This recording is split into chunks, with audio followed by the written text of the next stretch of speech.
యేసుక్రీస్తు ప్రభు వారి పేరిట మీకు శుభాలు తెలియపరుస్తున్నాను.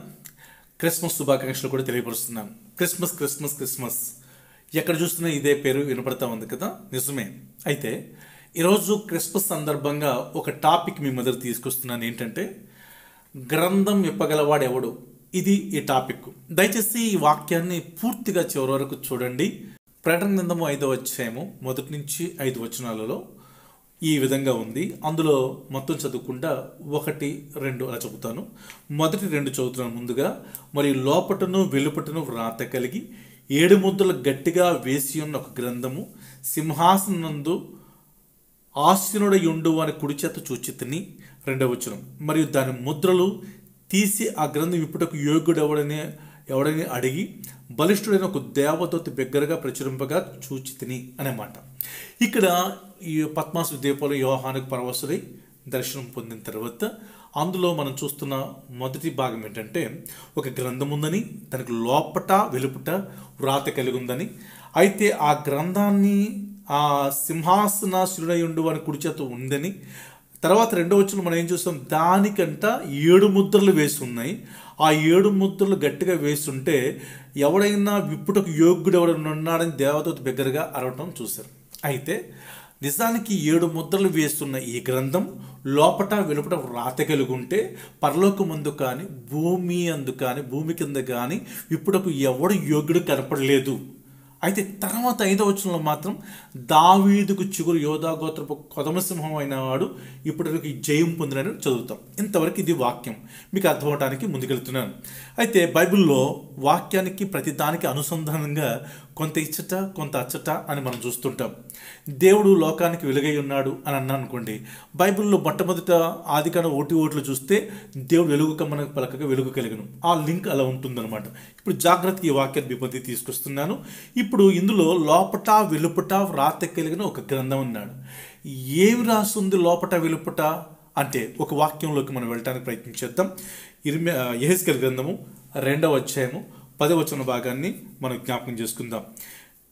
నేను చూచుచుండగా గ్రంథమును పట్టుకుని ఒక చెయ్యి నా ఎద్దుకు చాపబడిను. ఆయన దాన్ని నా ముందర విప్పగా అది లోపటను వెలుపటను వ్రాయబడిదై ఉండెను. ఆ లోపట వెలుపట వ్రాయబడిందే ఉండేను అన్న తర్వాత ఏం రాశారు తెలుసా, మహావిలాపమును మనోదుఃఖమును రోదనమును అందులో రాయబడి ఉన్నది. మీకు అర్థమవుతుందా?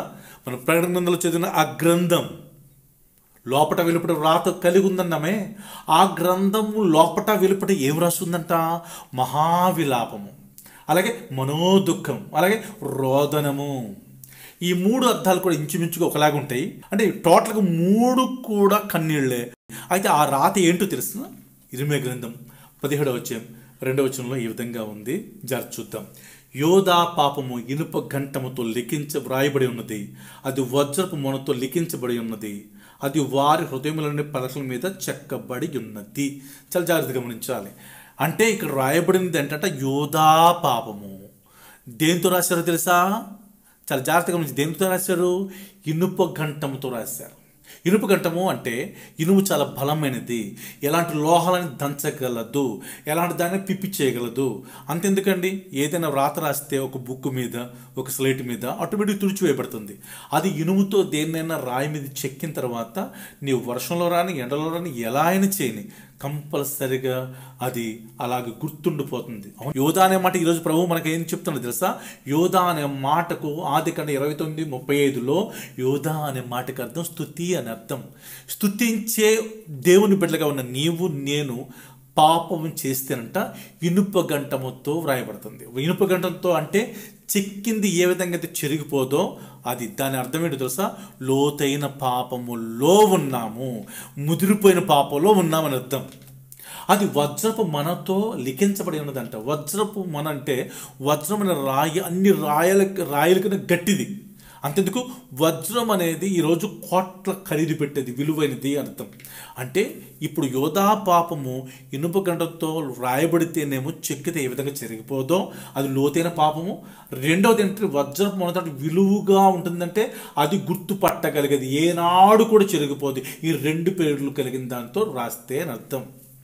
అర్థమైందా? అంటే నీ పాపము నా పాపము లోపల ఉన్న పాపము ఎవరు కనపట్లేదు అనుకుంటామేమో, హృదయం అనే పలక మీద రాయబడి ఉందంట. అందుకనే చెప్తాడు, లోపట వెలుపట రాయబడి ఉన్న ఒక గ్రంథం. ఆ లోపట వెలుపట వ్రాయబడి ఉన్న దాంట్లో ఏముంది? మహావిలాపము, మనోదుఖము, రోదనము ఉంది. అంతేకాదు లోపట వెలుపట రాయబడి ఉన్న దాంట్లో దేంతో రాశారు? ఇనుప గంటముతో, వజ్రపు మనతో లిఖించబడి ఉంది.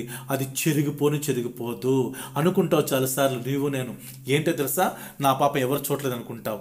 బైబిల్ సెలవిస్తున్న మాట యోహాను సువార్త 2:24 యేసు మనుషుని ఆంతర్యాన్ని ఎరిగిన వాడు, ఆయన లోపల భాగం చూసేస్తున్నాడు నువ్వు అనుకుంటున్నావేమో.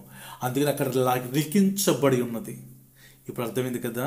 ఈ లిఖించబడి ఉంటే దీనికి 7 ముద్రలు వేసి ఉన్నదంట.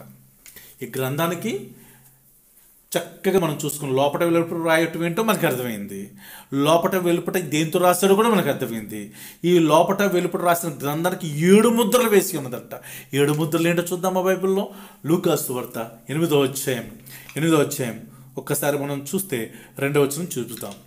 12 మంది శిష్యులను, అపవిత్రాత్మలను, వ్యాధులను పోగొట్టబడిన కొందరు స్త్రీలను, అనగా 7 దయ్యములు వదిలిపోయిన మగ్దలేను మరియ అనబడిన, అంటే 7 దయ్యములు పట్టింది మగ్దలేను మరియకి. అయితే 7 ముద్రలు కూడా దేని సదృశ్యంగా ఉంది? 7 అంటే సంపూర్ణమైన ముద్రలు. సంపూర్ణంగా దయ్యం పట్టిన వాళ్ళు బయటికి రాలేరు. అంటే ఏ దయ్యాలు? ఇప్పుడు చెప్పనే, పాపపు జీవితం కలిగిన దయ్యం పట్టుకొని 7 దయ్యాలు పట్టుకున్నాయి. ఇంతకీ ఆ గ్రంథం దేని సాదృశ్యం తెలుసా? ఈరోజు నీకు నాకు సాదృశ్యం. గ్రంథము లోపల బయట రాయబడింది. ఆ రాయబడింది కూడా స్థిరంగా మర్చిపోనంతగా లోతైన పాపంగా ఇనుప గంటముతో, అది గుర్తుపట్టి విలువగా ఉండే పాపం. విలువ అంటే గొప్పతనం కాదు, అంత పాపం చేసిన దరిద్రంగా అని చెప్పేసి విలువగా ఉండటానికి వజ్రపు మనతో లిఖించబడింది అన్నాడు. కాబట్టి గ్రంథము ఈజ్ ఈక్వల్ టు నీవు నేనే. మన గ్రంథం అనే ఈ మానవుడిగా ఉన్న నీకు బయట లోపల ఎప్పుడు మన దుఃఖం ఉందా లేదా? మహావిలాపం ఉందా లేదా? రోదన ఉందా లేదా? ఎందుకు రోదన ఉంది, ఎందుకు వేదన ఉంది అని అంటే, బైబిల్ సెలవిస్తున్న వాక్య ప్రకారంగా మనుషుడు హృదయం గురించి రాస్తాడు. 27:9 హృదయం అన్నిటికంటే మోసకరమైనది, అది ఘోరమైన వ్యాధి కలది, అది లోపల రాసి ఉంది. అర్థమైందా? మార్కు సువార్త 7:21 మీరు చూస్తే అక్కడ 13 రకాల పాపాలు రాసి ఉంటాయి. లోపల హృదయమైన పలకల మీద రాసిందే. ఇందా చదువుకున్నామే, వజ్రపు మనతో ఇనుప గంటంతోనే. లోపల అంటే ఏంటి? హృదయం లోపల ఏం రాసి ఉన్నాయి? హృదయమైన పలకల మీద రాయబడి ఉన్నదని చదువుకున్నాం కదా మనం. ఏం రాస్తున్నాయి తెలుసా? 7:21 మార్కు సువార్తలో దురాలోచనలు మొదలుకొని ఆ అవివేకం వరకు దగ్గర 13 రకాల పాపాలు రాయబడి ఉన్నాయి. అందుకే పాపం జీతం మరణం, కాబట్టి మరణించిన మన కోసం ప్రభువు ఏడుస్తున్నాడమ్మా, యోహాను ఏడ్చినట్టుగా. అదేవిధంగా మరి బయట ఏం రాయబడి ఉన్నాయి? మానవుడిగా ఉన్న నీవే గ్రంథం అయితే బయట ఏం రాయబడిన దశ గలతీయులకు రాసిన పత్రిక 5:19 శరీర కార్యములు స్పష్టమై ఉన్నవి, అవి ఏవనగా అని చెప్పి అక్కడ ఒక 15 రకాలు ఉంటాయి. అంటే బయట ఏమో 15 రకాల పాపాలు రాసి ఉన్నాయి, హృదయం లోపలేమో 13 రకాలు రాసి ఉన్నాయి. మొత్తం 28 రకాల పాపాలు ఇనుప గంటముతో, వజ్రపు మనతో పూర్తిగా చెక్కేసి ఉన్నాయి. అందుకని నువ్వు ఎంత కాదనుకున్నా కూడా దేవుడు చూస్తున్నప్పుడు, నిన్ను చూస్తున్నప్పుడు, నన్ను చూస్తున్నప్పుడు 28 కనపడుతున్నాయి ఆయనకి పాపాలు. ఇందుకే దానికి 28 పాపాల నుంచి బయటకు రానియకుండా 7 దయ్యాలు పట్టేసి ఊపిరాడనివ్వట్లేదు ఈరోజు నీకు నాకు. అందుకనే మనము ఇంకా దేవుణ్ణి తెలుసుకోలేకపోతున్నాం. అర్థమవుతుందా? అందుకనే ప్రకటన గ్రంథం 5వ అధ్యాయం చదువుకున్నాం కదా. 5వ వచనంలో ఏమని రాయబడిందంటే ఆ మాట బాగా జాగ్రత్తగా చూద్దాం. చూడండి, ఆ పెద్దలలో ఒకడు ఎడవకము, ఇదిగో దావీదుకు చిగురైన యోధా గోత్రపు సింహము 7 ముద్రలను తీసి ఆ గ్రంథం ఇప్పుడకు జయం పొందును అంటున్నాడు. అర్థమవుతుందా? ఏడుస్తున్న యోహాను చూసి ఏడవద్దు. ఇక్కడ రాస్తున్న మాట తెలుసా? ఇదిగో 7 ముద్రలు వేసి ఉన్న ఈ గ్రంథం విప్పటానికి దావీదుకు చిగురుగా ఉన్నాయన, యోధా గోత్రపు సింహం ఉన్నాయన 7 ముద్రలు తీస్తాడు, ఆ గ్రంథం విప్పుతాడు అన్నాడు. ఏంటి దావీదుకు చిగురు? బైబిల్లోకి వెళ్దాం. ఇప్పుడు యెషయా గ్రంథం 11వ అధ్యాయం 1వ వచనం, యెషయి మొద్దు నుండి చిగురు పుట్టెను అంటాడు. అంటే యెషయి మొద్దు నుండి చిగురు పుట్టడం ఏంటి అంటే, వాస్తవానికి యెషయి అనే ఆయన మనిషే, ఆయనకు ముద్దు ఉండటం ఏంటి, ముద్దుకు మళ్ళీ చిగురు ఉండటం ఏంటి అని ఆలోచించాలి. అంటే వాస్తవానికి యెషయి అనే అతనికి మొద్దు ఉందంటే ఆయన ఏమై ఉంటే మొద్దు అనొచ్చు, చెట్టు అయి ఉంటే. చెట్టు లోపల నుంచి వచ్చేది కదా మొద్దు, చెట్టులో ఒక భాగం అది కదా. అయితే బైబిల్లో రూతు గ్రంథము 4వ అధ్యాయము మనం చివరి 22వ వచనం చూస్తే యెషయి దావీదును కని ఉంది. జాగ్రత్తగా వినండి. యెషయి అనే అతనికి మొద్దు ఎవరని అర్థం? దావీదు. వాస్తవానికి యెషయి అనే అతను మనిషే, ఆయన చెట్టు కాదు. కానీ బైబిల్ సెలవిస్తూ ఉంది, చాలా విషయాల్లో బైబిల్ రాస్తుంది. 17:8 కూడా వాడు జలముల యొద్ద నాటబడిన చెట్టు వలె అంటాడు. వాడు అంటే ఒక మనిషి జలముల యొద్ద నాటబడిన చెట్టుతో పోలుస్తున్నాడు. అంటే చెట్టు ఒకవేళ యెషయి అయితే యెషయి నుంచి వచ్చిన కుమారుడు దావీదు కాబట్టి అతను మొద్దు అని అర్థం. అర్థమైందా? మరి దావీదుకి ఏంటి మరలా? చిగురు అంటున్నాడు. ఇప్పుడు దీని గురించి ఒక వాక్యాన్ని మీకు జ్ఞాపకం చేస్తాను. జకర్యా గ్రంథము 6వ అధ్యాయము 12వ వచనంలో ఇలా ఉంటుంది. అతనితో ఇట్లనము, సైన్యములకు అధిపతి యెహోవా సెలవిచ్చిందేమనగా, చిగురను ఒకడు కలడు, అతడు తన స్థలం నుండి చిగుర్చును అంటున్నాడు. అర్థమైందా? ఇప్పుడు మీకు బాగా అర్థం అవ్వాలి. చిగురను ఒకడున్నాడంట. అంటే యెషయి మొద్దు నుండి ఒక చిగురు వస్తుంది. యెషయి అనే అతను చెట్టు అయితే యెషయి లోపల వచ్చిన బయలుదేరింది మొద్దు దావీదైతే, దావీదు నుంచి వచ్చిన చిగురు నిజంగా అతను చెట్టుకు వచ్చేది చిగురు. కానీ ఇక్కడ ఏం రాస్తున్నాడు? చిగురును ఒక్కడు అంటే ఒక మనిషి అని అర్థమైపోయింది. ఎంత క్లియర్గా ఉంది ఈ మాట. ఆ ఒక్కడు దావీదు నుంచి చిగురు ఎవరు ఏంటి అని మనం చూస్తే ఓసారి యెషయా గ్రంథం 6వ అధ్యాయం 13వ వచన భాగాన్ని మనం జాగ్రత్తగా చదువుతాం. దానిలో 10వ భాగం మాత్రం విడవబడినను అదియును నాశనమును. సింధూరు మస్తక వృక్షము నరకబడిన తర్వాత అది మిగిలియుండు మొద్దు వలెను. అట్టి మొద్దు నుండి పరిశుద్ధమైన చిగురు పుట్టును. చాలండి. ఆ చిగురుని ఒకడిలో ఉన్నది ఏంటంట? పరిశుద్ధమైన చిగురు. ఏమంటే చిగురుకి పరిశుద్ధత ఉంటుందా? చిగురు అబద్ధం ఆడుతుందని చెప్తామా? చెట్టు దొంగతనం చేసింది చెప్తామా? లేదే. చెట్టు అంటే యెషయి, మొద్దు అంటే దావీదు. అంటే యెషయి నుంచి దావీదు తెచ్చాడు కాబట్టి దావీదు నుంచి చిగురు వచ్చింది. ఆ చిగురు అనేవాడు ఒకడు. ఆ ఒకడులో పరిశుద్ధమైన చిగురు. అర్థమవుతుంది మీకు? పరిశుద్ధమైన చిగురు. ఈ పరిశుద్ధమైన చిగురు గురించి ఒకసారి లూకా సువార్తలోకి వెళ్తాం. 3వ అధ్యాయం 35వ వచనం చూద్దాం. దూత పరిశుద్ధాత్మ నీ మీదకు వచ్చును, సర్వోన్నత శక్తి నిన్ను కమ్ముకును, గనుక పుట్టబో శిశువు పరిశుద్ధుడై దేవుని కుమారుడు. ఇది నిజమైన క్రిస్మస్. పరిశుద్ధమైన చిగురను ఒకడున్నాడే, ఆ ఒకడంట పుట్టబో శిశువు ఎలాంటి వాడంట? పరిశుద్ధుడు అనబడతాడు. ఆ పరిశుద్ధుడు అనబడుతున్నాడు అన్నాడు కాబట్టే ఆ పరిశుద్ధుడైన వాడు ఎవరంటే ప్రభు అయిన యేసుక్రీస్తు.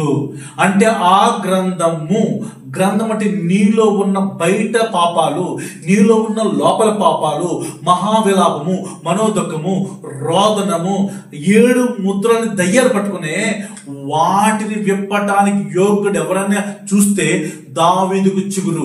దావీదు ఎవరంటే యెషయి మొద్దు నుంచి వచ్చిన వాడు. యెషయి అనే అతను చెట్టు అయితే దావీదు మొద్దు అయితే, దావీదు నుంచి చిగురు ఒకడైతే ఆ ఒకడు పరిశుద్ధమైన చిగురు అయితే, ఆ పరిశుద్ధమైన చిగురు అనే ఆయన పరిశుద్ధమైన కుమారుడు కూడా నీ లోకానికి వచ్చాడు. లోక 1:35 ప్రకారంగా. అందుకని మత్తయి సువార్త 5:1 అబ్రహాము కుమారుడైన దావీదు కుమారుడు ఎవరు తెలుసా? సొలొమోను కాదు. దావీదు కుమారుడు యేసుక్రీస్తే. ఇప్పుడు చెప్పు, దావీదు నుంచి చిగురు ఎవరు? ఒకడెవరు? పరిశుద్ధుడు ప్రభువైన యేసుక్రీస్తు. అంటే మన పాపాలను, గ్రంథములాగా ఉన్న పాపాలకు, దయ్యాలను విప్పటానికి వచ్చిన యేసు క్రీస్తు ప్రభువారనే చిగురు ఈరోజు వచ్చాడు. ఆయన యోధా గోత్రపు కోదమ సింహం. అందుకని యోధా పాపము ఇనుప గంటంతో లిఖించబడింది కదా. అందుకని యోధా పాపం అంటే ఎప్పుడో పాపం అనమాట. అందుకని లోకసోత 22:3 అంటాడు, ఇశ్రాయేలు యోధాల్లో యేసు ప్రభువారు ముఖం ముంచి ఇచ్చిన తర్వాత సాతాను వచ్చేసింది అంటాడు. యోధాను స్తుతి చెల్లించేవాడు సాతాను వచ్చేసింది. అందుకని ఆ పాపం అక్కడ మొదలు పెట్టాడు కాబట్టి, ముళ్ళుతో తీయాలి కాబట్టి యోధా గోత్రం నుంచి వచ్చిన ఆ కొదవసం ప్రభు అయిన యేసుక్రీస్తు. అర్థమైంది? గ్రంథాన్ని విప్పగలవాడు ప్రభు యేసుక్రీస్తు. నిన్ను విప్పగలవాడు, నీలో పాపను విప్పగలవాడు, లోపల పాపం బయట పాపను విప్పగలవాడు ప్రభు యేసుక్రీస్తు. ఇది నిజమైన క్రిస్మస్. ఇప్పుడైనా రక్షణలోకి రా. క్రిస్మస్ అంటే ఏదో ఆనందానికి డాన్స్ వేసే కాదు. ఇలాంటి క్రిస్మస్ నువ్వు వస్తే తప్పకుండా పరలోక రాజ్యపు మెట్టుకు సిద్ధపడతావు. అట్టి కృప చేత దేవుడు ఈ క్రిస్మస్ ద్వారా ఆయన వచ్చి మన పాపాల కోసం బలివ్వడానికి వచ్చాడు కాబట్టి అలాంటి క్రిస్మస్ ఆనందంలోకి స్పిరిచువల్ గా లోకపు క్రిస్మస్ కాదు, పరలోక క్రిస్మస్ చేసుకుందాం. Praise the Lord. ఈ వాక్యం నీకు గనక నిజంగా దర్శిస్తే ప్రైజ్ లార్డ్ అండి అని చెప్పి ఒక చిన్న కామెంట్